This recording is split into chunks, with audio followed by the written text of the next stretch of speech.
topic crystalline and the amorphous solids. Now, what is meant by crystalline? Crystalline means the arrangement of the atoms is regular. And amorphous, in amorphous compounds, the arrangement of the atoms, molecules or the ions. So these are known as the constituent particles.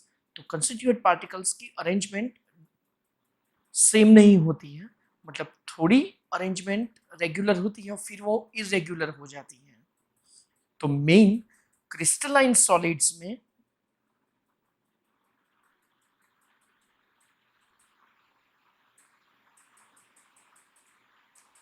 Arrangement regular होती है और amorphous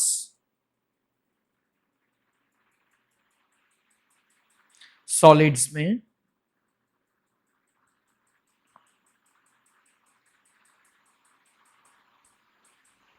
irregular arrangement होंगी.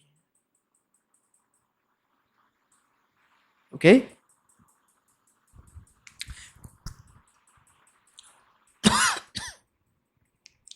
Crystalline solids उसमें large number of small crystals होते हैं और उस सब में जियोमेट्रिकल शेप उसका डिफाइनाइट होता है. कंस्टिट्यूएंट पार्टिकल्स की अरेंजमेंट, कंस्टिट्यूएंट पार्टिकल्स अभी मैंने समझाया, एटम्स दोनों में कंस्टिट्यूएंट्स पार्टिकल्स वो होंगे या तो फिर एटम्स या तो फिर मॉलिक्यूल्स और आयंस.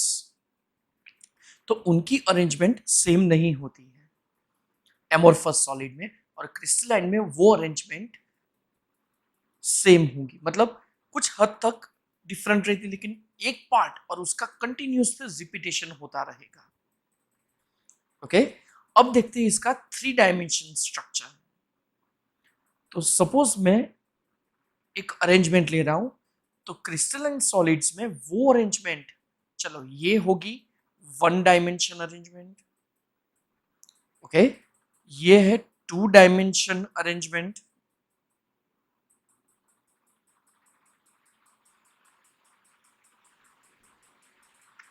मतलब कोई भी नोटबुक या टेक्स्ट बुक हम सामने से पकड़ के रखे तो ये 2 डायमेंशन है. अगर उसका एक कोई भी एक स्मॉल पार्ट हम देखें बुक का, ये वाला पार्ट, तो वो होगा 1 डायमेंशन, ये होगा 2 डायमेंशन. ओके, और 3 डायमेंशन का मतलब हुआ उसको हम ऐसे क्रॉस में देखते हैं उस बुक को. ओके, तो ये हुआ 3 डायमेंशन. तो 3 डायमेंशन अगर ड्रॉ करना है मुझे, तो ऊपर से थोड़ा भाग ही दिखेगा और यहां से भी. सिमिलरली नेक्स्ट लेयर, तो यहां पे कंस्टिट्यूएंट पार्टिकल्स की अरेंजमेंट अगर रेगुलर होगी तो कुछ हद तक वो डिफरेंट रहेगा, फिर वो उसी का रिपीटेशन होता रहेगा. और एमोरफस सॉलिड में पहले से ही रेगुलर, आप पर्टिकुलर कोई पैटर्न उसमें देख नहीं पाएंगे. Okay, next. So crystalline solids में लॉन्ग रेंज ऑर्डर होता है. मतलब तो रेगुलर पैटर्न होगी, वो कंटिन्यूस रिपीटेडली होगी, पीरियोडिकली वो रिपीट होता रहेगा, लाइक NaCl, क्वार्ट्ज. तो ये सब क्रिस्टलाइन सॉलिड्स के एग्जांपल हैं. एमोरफस सॉलिड्स के एग्जांपल्स हैं glass, rubber and many plastics.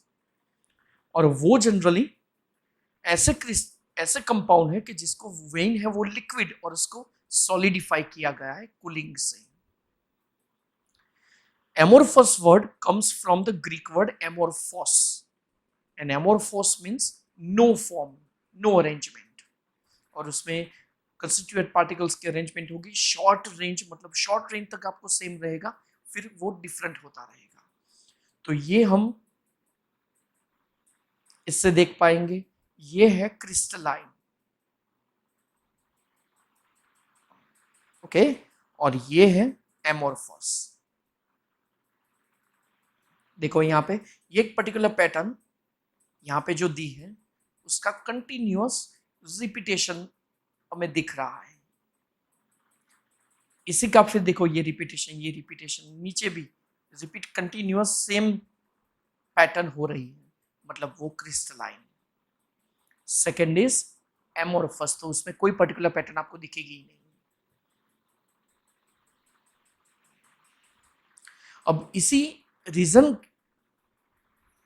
की वजह से क्रिस्टलाइन सॉलिड उनका बॉइलिंग मेल्टिंग पॉइंट वो कांस्टेंट है, और यहां पे एमोरफस में वो डिफरेंट है। नेक्स्ट,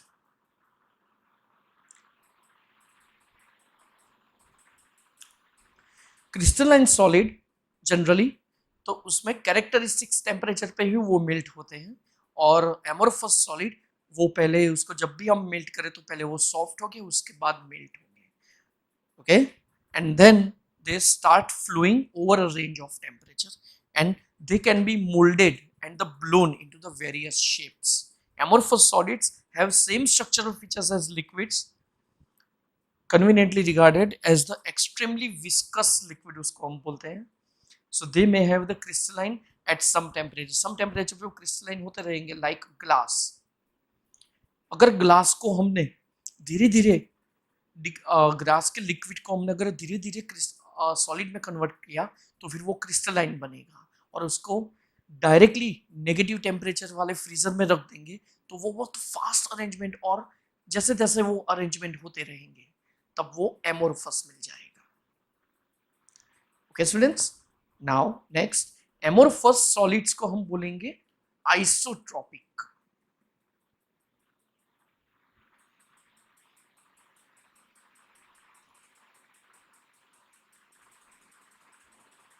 उसको हम बोलेंगे isotropic. Isotropic means amorphous solids की properties like mechanical strength,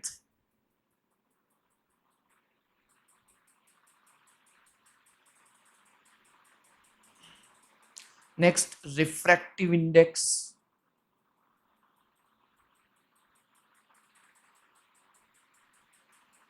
and third is electrical conductivity.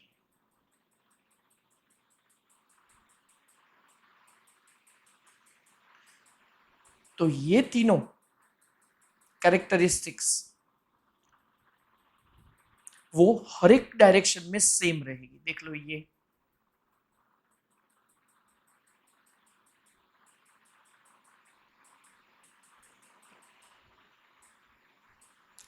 क्योंकि उसकी अरेंजमेंट लॉन्ग रेंज तक नहीं है इसलिए, ओके।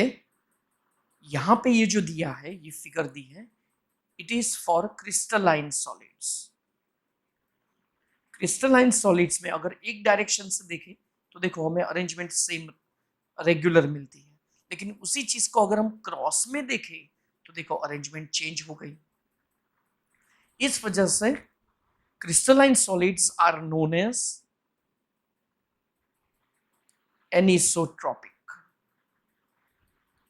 एनिसोट्रॉपिक मीन्स यहां पे कैरेक्टरिस्टिक्स कौन कौन से characteristics, again refractive index, electrical resistance, okay, तो उनकी वैल्यूज डिफरेंट डायरेक्शन से अगर मेजर करें तो वो डिफरेंट मिलेगी हमें, ओके। तो उसका रीजन यही है, एक डायरेक्शन में देखो अरेंजमेंट सेम मिल जाए, लेकिन क्रॉस से देखे तो देखो वही अरेंजमेंट हमें डिफरेंट मिलती है, दैट्स व्हाई, ओके।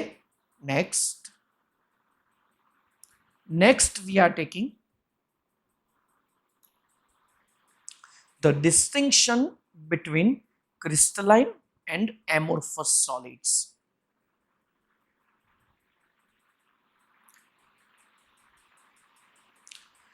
तो उसमें हम 3 पार्ट्स, चलो अब यही हम पूरा का पूरा समराइज्ड टेबल देख रहे हैं अभी, मतलब अभी तक हमने जो पढ़ा उसकी पूरी एक summary.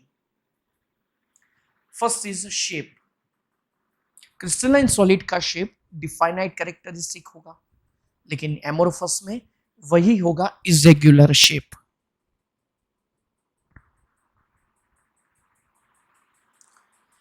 Melting point for crystalline solid, it melts at the sharp and characteristic temperature, लेकिन एमोरफस में होगा gradually soften over a range of temperature, क्योंकि वो पहले सॉफ्ट होंगे और उनका मेल्टिंग पॉइंट शार्प नहीं होगा, हर बार डिफरेंट होगा। क्लेवेज प्रॉपर्टी, अगर हम क्रिस्टलाइन सॉलिड को कट करें तो कट करने से क्या होगा कि they will split into two pieces और newly generated surfaces are plane and smooth, क्योंकि अरेंजमेंट रेगुलर है इसलिए। यहां पे अगर हम एमोरफस को कट करें जिससे क्या होगा कि इरेग्युलर सरफेसेस हमें मिलेगी। Heat of fusion, melting point sharp है मतलब heat of fusion will be characteristic undefinite, लेकिन एमोरफस में वही होगा अनडिफाइनाइट एंथैल्पी ऑफ फ्यूजन, मतलब हर बार डिफरेंट टेम्परेचर पे वो मेल्ट होंगे। एनिसोट्रॉपी अभी समझाया, वो रिफ्रैक्टिव इंडेक्स, ओके, तो वो सब प्रॉपर्टीज क्या होगी, एनिसोट्रॉपिक होगी क्रिस्टलाइन में, और एमोरफस में वो आइसोट्रॉपिक होगी। नेचर, तो crystalline solids are true solids क्योंकि अरेंजमेंट जियोमेट्रिकल शेप उसका कैरेक्टरिस्टिक डिफाइनाइट है, और एमोरफस में वही होगा स्यूडो सॉलिड्स और the super liquids.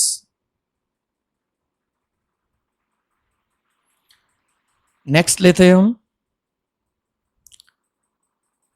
Crystalline solids में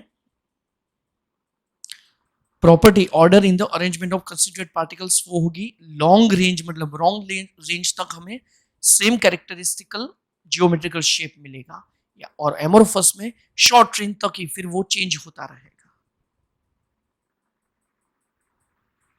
ओके स्टूडेंट्स, तो नाउ अभी तक हमने ये एमोरफस और क्रिस्टलाइन सॉलिड का पढ़ा। नेक्स्ट टाइम हम लेंगे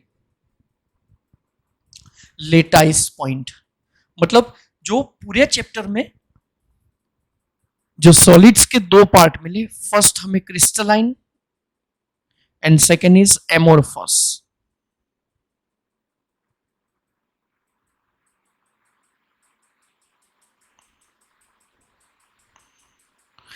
तो एमोरफस जिसके अरेंजमेंट रेगुलर नहीं है वो हम नहीं पढ़ेंगे, अब हम जो भी पढ़ेंगे this will be about crystalline solids.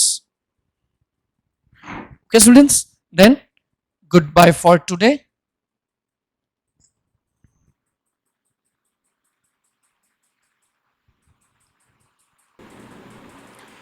Students, today we are taking the topic crystalline and the amorphous solids. Now, what is meant by crystalline? Crystalline means the arrangement of the atoms is regular. And amorphous, in amorphous compounds, the arrangement of the atoms, molecules, or the ions. So these are known as the constituent particles.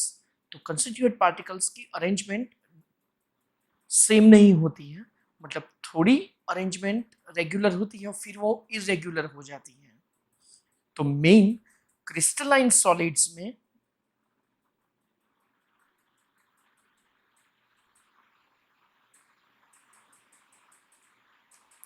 Arrangement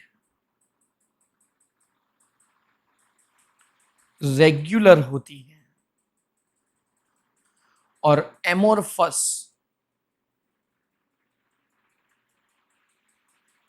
solids में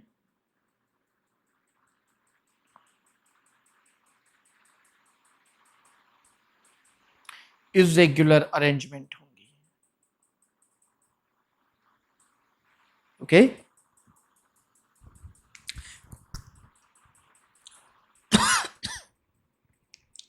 crystalline solids उसमें large number of small crystals होते हैं और उस सब में geometrical shape उसका definite होता है। कंस्टिट्यूएंट पार्टिकल्स की अरेंजमेंट, कंस्टिट्यूएंट पार्टिकल्स अभी मैंने समझाया, एटम्स दोनों में कंस्टिट्यूएंट्स पार्टिकल्स वो होंगे या तो फिर एटम्स या तो फिर मॉलिक्यूल्स और आयंस। तो उनकी अरेंजमेंट सेम नहीं होती है एमोर्फस सॉलिड में, और क्रिस्टलाइन में वो अरेंजमेंट सेम होगी, मतलब कुछ हद तक डिफरेंट रहती, लेकिन एक पार्ट और उसका कंटिन्यूस रिपीटेशन होता रहेगा। ओके, अब देखते हैं इसका 3 डायमेंशन स्ट्रक्चर। तो सपोज मैं एक अरेंजमेंट ले रहा हूं, तो क्रिस्टलाइन सॉलिड्स में वो अरेंजमेंट, चलो ये होगी 1 डायमेंशन अरेंजमेंट। ओके, ये है 2 dimension arrangement,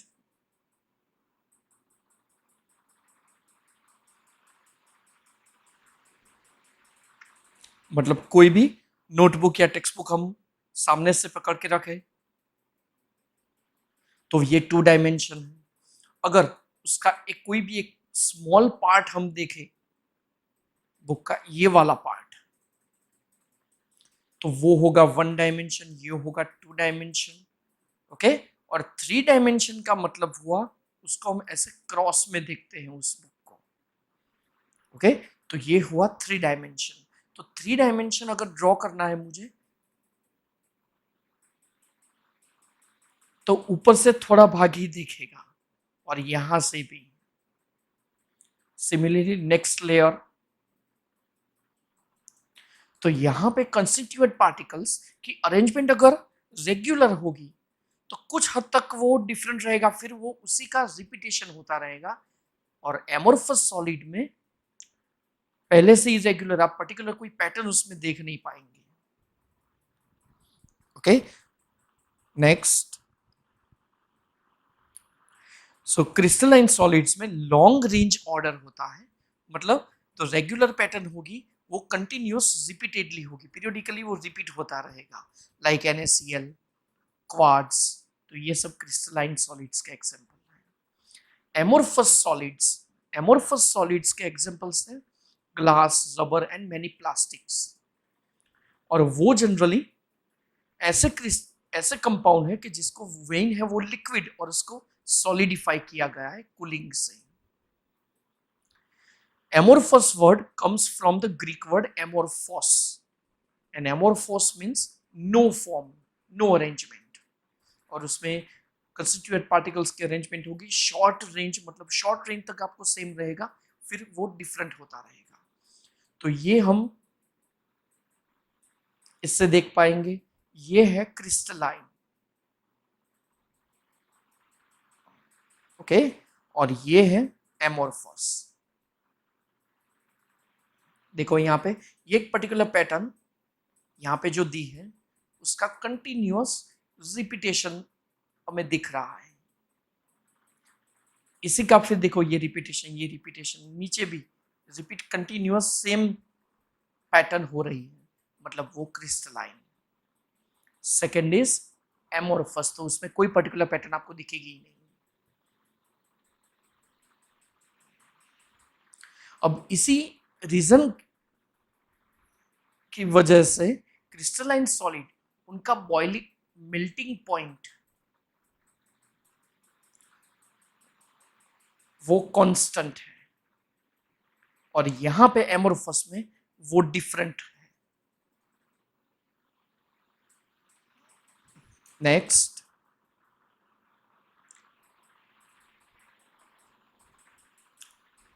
crystalline solid generally तो उसमें कैरेक्टरिस्टिक्स टेम्परेचर पे ही वो मेल्ट होते हैं, और एमोर्फस सॉलिड वो पहले उसको जब भी हम मेल्ट करें तो पहले वो सॉफ्ट होंगे, उसके बाद मेल्ट होंगे। Okay, and then they start flowing over a range of temperature, and they can be molded and the blown into the various shapes. Amorphous solids have same structural features as liquids, conveniently regarded as the extremely viscous liquid उसको हम बोलते हैं। So they may have the crystalline at some temperature पे वो crystalline होते रहेंगे, like glass। अगर glass को हमने धीरे धीरे ग्लास के लिक्विड को हमने अगर धीरे धीरे सॉलिड में कन्वर्ट किया तो फिर वो क्रिस्टलाइन बनेगा, और उसको डायरेक्टली नेगेटिव टेम्परेचर वाले फ्रीजर में रख देंगे तो वो बहुत फास्ट अरेंजमेंट, और जैसे जैसे वो अरेंजमेंट होते रहेंगे तब वो एमोर्फस मिल जाएगा। Okay students, now next amorphous solids को हम बोलेंगे आइसोट्रॉपिक।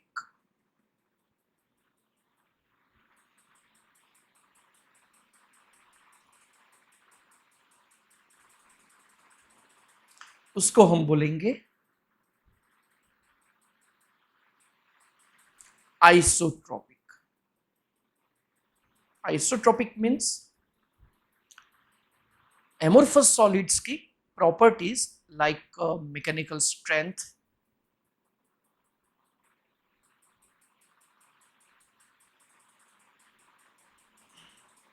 नेक्स्ट रिफ्रैक्टिव इंडेक्स,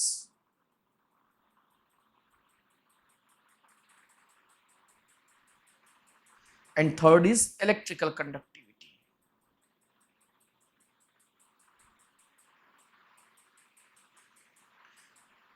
तो ये तीनों कैरेक्टरिस्टिक्स वो हर एक डायरेक्शन में सेम रहेगी। देख लो ये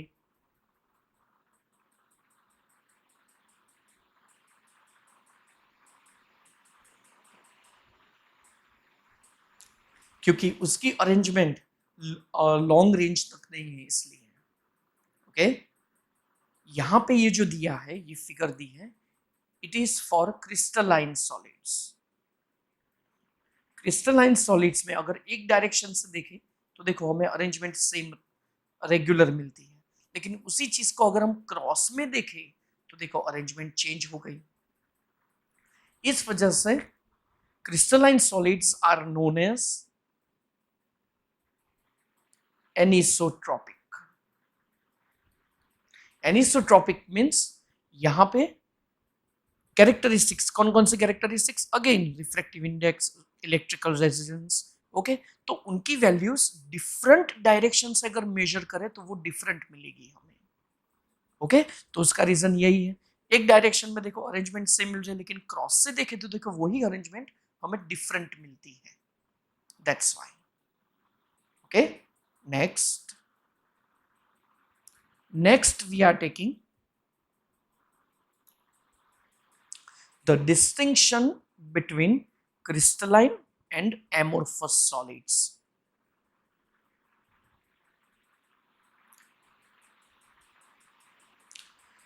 तो उसमें हम 3 पार्ट्स, चलो अब यही हम पूरा का पूरा समराइज्ड टेबल देख रहे हैं अभी, मतलब अभी तक हमने जो पढ़ा उसकी पूरी एक summary.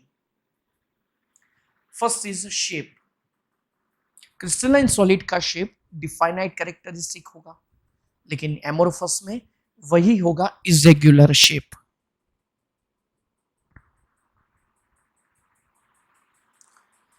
Melting point for crystalline solid, it melts at the sharp and characteristic temperature, लेकिन एमोरफस में होगा gradually soften over a range of temperature, क्योंकि वो पहले सॉफ्ट होंगे और उनका मेल्टिंग पॉइंट शार्प नहीं होगा, हर बार डिफरेंट होगा। क्लेवेज प्रॉपर्टी, अगर हम क्रिस्टलाइन सॉलिड को कट करें तो कट करने से क्या होगा कि they will split into 2 pieces और newly generated surfaces are plane and smooth, क्योंकि अरेंजमेंट रेगुलर है इसलिए। यहां पे अगर हम एमोरफस को कट करें जिससे क्या होगा कि इरेगुलर सरफेसेस हमें मिलेगी। Heat of fusion, melting point sharp है, मतलब heat of fusion will be characteristic undefinite, लेकिन एमोरफस में वही होगा अनडिफाइनाइट एंथैल्पी ऑफ फ्यूजन, मतलब हर बार डिफरेंट टेम्परेचर पे वो मेल्ट होंगे। एनिसोट्रॉपी अभी समझाया, वो रिफ्रैक्टिव इंडेक्स, ओके, तो वो सब प्रॉपर्टीज क्या होगी, एनिसोट्रॉपिक होगी क्रिस्टलाइन में, और एमोरफस में वो आइसोट्रॉपिक होगी। नेचर, तो crystalline solids are true solids, क्योंकि अरेंजमेंट, जियोमेट्रिकल शेप उसका कैरेक्टरिस्टिक डिफाइनाइट है, और एमोरफस में वही होगा स्यूडो सॉलिड्स और द सुपर कूल्ड लिक्विड्स।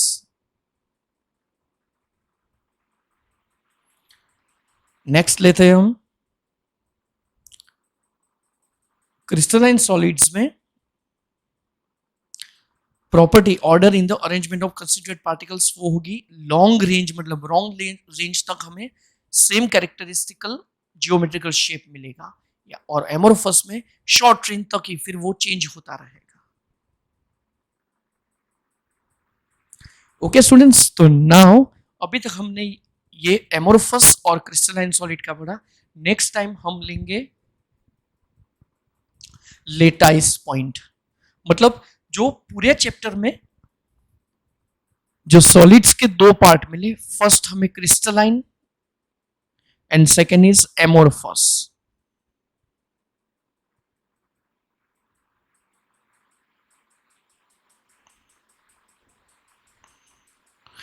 तो एमोरफस जिसके अरेंजमेंट रेगुलर नहीं है वो हम नहीं पढ़ेंगे। अब हम जो भी पढ़ेंगे this will be about crystalline solids.